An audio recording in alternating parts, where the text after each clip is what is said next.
श्री स्वामी समर्थ. मित्रांनो, आपल्या आजूबाजूला असे बरेच त्रासदायक लोक असतात जे आपले जवळचे असतात पण त्रासदायक असतात, निगेटिव्ह असतात आणि ते नेहमी आपल्या मनाचं खच्चीकरण करण्याचा प्रयत्न करत असतात. तर ही जी त्रासदायक माणसं असतात त्यांना हँडल करणं साध्या सरळ माणसांना थोडं कठीणच जातं आणि आपल्याला बऱ्याचदा इच्छा नसतानाही त्यांच्या मनाप्रमाणे वागावं लागतं, त्यांचा त्रास देखील सहन करावा लागतो. तर मित्रांनो, अशा लोकांच्या वागण्याची पद्धत थोडी लक्षात घेतली तर आपला त्रास कमी होऊ शकतो. मग अशा लोकांबरोबर आपण कसं वागू शकतो, अशा लोकांबरोबर कशा प्रकारे डील करायचे असते, तर आपण आजच्या व्हिडिओमध्ये बघूयात. मित्रांनो, व्हिडिओ आवडला तर लाईक करा आणि चॅनलला सबस्क्राईब देखील करा. सर्वप्रथम यांना टाळू नका, कारण यांना टाळून टाळून किती टाळणार. आतापर्यंत आपण टाळू शकलोय नाही ना, मग पुढेही नाही टाळू शकणार आणि यांच्या समोर आपल्याला कधी ना कधी जावंच लागतं. म्हणून यांना टाळण्यापेक्षा त्यांना फेस करायला शिकलं पाहिजे, त्यांच्या सामोरे जायला शिकलं पाहिजे. अशा व्यक्तींपासून दूर न राहता त्यांना फेस करता आलं पाहिजे. जेव्हाही ती व्यक्ती तुमच्या समोर येईल ना, जिच्यामुळे तुम्हाला त्रास होतोय, जी तुम्हाला इरिटेट करते, ती जशी तुमच्या समोर आली ती तुम्हाला काहीतरी बोलणार आहे. ती बोलायच्या आधीच तुम्ही तुमच्या मनाची तयारी करून घेतली पाहिजे की 100% याच्या बोलण्याचा मला त्रास होणार आहे, 100% हा असं काहीतरी बोलणार आहे ज्यामुळे माझ्या मनावर ताण येईल. त्यानंतर तो व्यक्ती तुमच्याशी बोलून गेल्यावर स्वतःला जे थोड्या वेळापूर्वी समजावलं होतं ना, ते आठवायचं की हा व्यक्ती आहेच असा, याचा उद्देशच आहे मला त्रास देण्याचा. मला वाटलंच होतं की हा असंच काहीतरी बोलेल, याचा हेतूच मुळात मला त्रास व्हावा असा आहे, असं बोलून स्वतःला समजवण्याचा प्रयत्न करा. आणि तो व्यक्ती तुम्हाला जे काही बोलला असेल ते विसरून जाण्याचा प्रयत्न करा. आणि सगळ्यात महत्वाचं म्हणजे तो स्वतः काहीही सांगू दे, काहीही विचारू दे, आपण मात्र त्याच्याशी वन वर्ल्ड कम्युनिकेशन ठेवायचं. जसं की बरोबर आहे, अच्छा असं झालं का, नाही नाही असं काही नाही, बरोबर ठीक आहे, अशा प्रकारे अशा व्यक्तींशी बोलायचं. त्यांच्याशी जास्त वेळ लांबण लावत बसायचं नाही.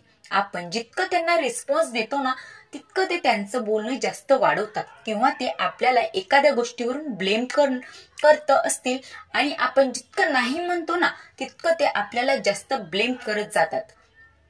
त्यापेक्षा ते जे सांगतात ते हो म्हणून मोकळं व्हायचं, जेणेकरून ते लवकर तिथून निघून जातील. आपण त्यांना असंही कळतं की अरे, माझ्याशी बोलण्याचा तर समोरच्यावर काही फरकच पडत नाही आणि म्हणून ते तुम्हाला काही बोलण्याच्या आधीच सोडून देतात आणि ते तिथून निघून जातात. तुमची इन्सल्ट करणं बंद करून टाकतात, कारण अशा लोकांना हेच हवं असतं की तुम्हाला त्यांच्या बोलण्याचा फरक पडला पाहिजे. अजून एक गोष्ट म्हणजे तो जे काही सांगतो ती क्युरियोसिटी दाखवायची नाही.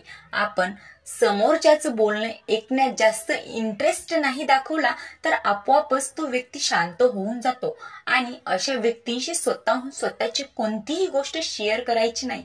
आज आपल्याला तो खूप जवळचा आहे असं दाखवून तो ऐकून घेईल आणि वेळ आल्यावर मात्र 100% त्याचा तो गैरवापर करेल.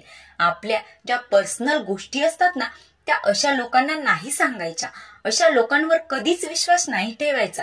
जे वेळोवेळी आपले इन्सल्ट करत असतील, आपल्याला कमी दाखवण्याचा प्रयत्न करत असतील, अशा लोकांवर कधीही विश्वास नाही ठेवायचा. आणि अशा लोकांसमोर आपल्या जवळच्या माणसाबद्दल तर चुकूनही काही सांगू नका, कारण आपलीच माणसं आपल्याच विरोधात करायला त्यांना खूप छान जमत असतं. एखाद्या व्यक्तीशी आपलं पटत नसेल तर त्याबद्दल काहीही बोलू नका, त्या लोकांना काहीही सांगू नका. अजून एक गोष्ट, अशा लोकांशी कधीही नजर चुकवू नका. मग भलेही तुम्ही तुमच्या घरात असाल, बाहेर असाल, कुठेही असाल, त्यांच्या डोळ्यात डोळे घालून बोला, त्यांच्याकडे बघून बोला. आपण त्यांच्याकडे बघितलं नाही तर बऱ्याचदा त्यांचा गैरसमज होतो की आपण त्यांना घाबरतोय, आपण त्यांना बोलण्याचा टाळतोय. हे त्यांना कुठे माहित असतं की खरं तर आपल्याला त्यांच्याकडे बघायची इच्छाच नसते, म्हणून आपण त्यांच्याकडे बघत नसतो, हे त्यांना माहीतच नसतं. अजून काही माणसं कशी असतात माहितीये का, ते आपल्याला काही बोलल्यानंतर जोक ऐकल्यासारखं दाखवतात आणि आपल्याला कितीही टेन्शन असलं ना तरी अशा टॉक्सिक लोकांसमोर आपण खुश आहोत, सगळं काही ठीक आहे असंच दाखवायचं असतं. कारण आपण दुःखी आहोत त्यांना सांगितलं, समजलं तर त्यांना दुःख होणार नाही, त्यांना खूप जास्त आनंद होईल.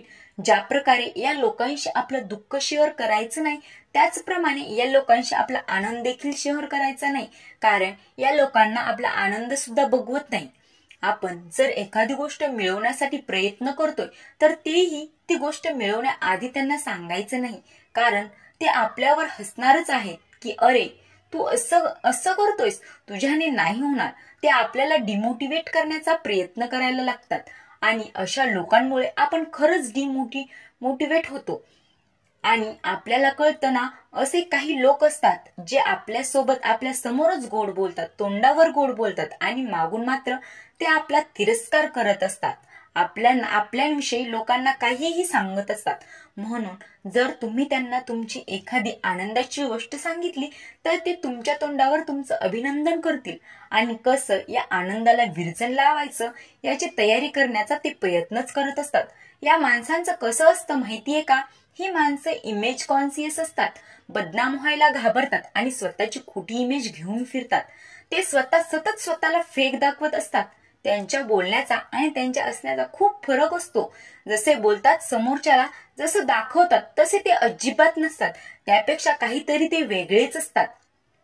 अशा लोकांपासून तुम्ही नेहमी दूर राहायला पाहिजे. अशा प्रकारे मित्रांनो, तुम्हाला सतत त्रास देणाऱ्या किंवा अपमान करणाऱ्या लोकांना हँडल करता आले पाहिजे. मित्रांनो, आजचा व्हिडिओ कसा वाटला ते कमेंटमध्ये सांगायला विसरू नका आणि आवडला असेल तर लाईक करा आणि असेच प्रेरणादायी विचार, मोटिवेशनल क्वाइट्ससाठी माझ्या बिंदास्त मराठी चॅनलला सबस्क्राईब करा. धन्यवाद.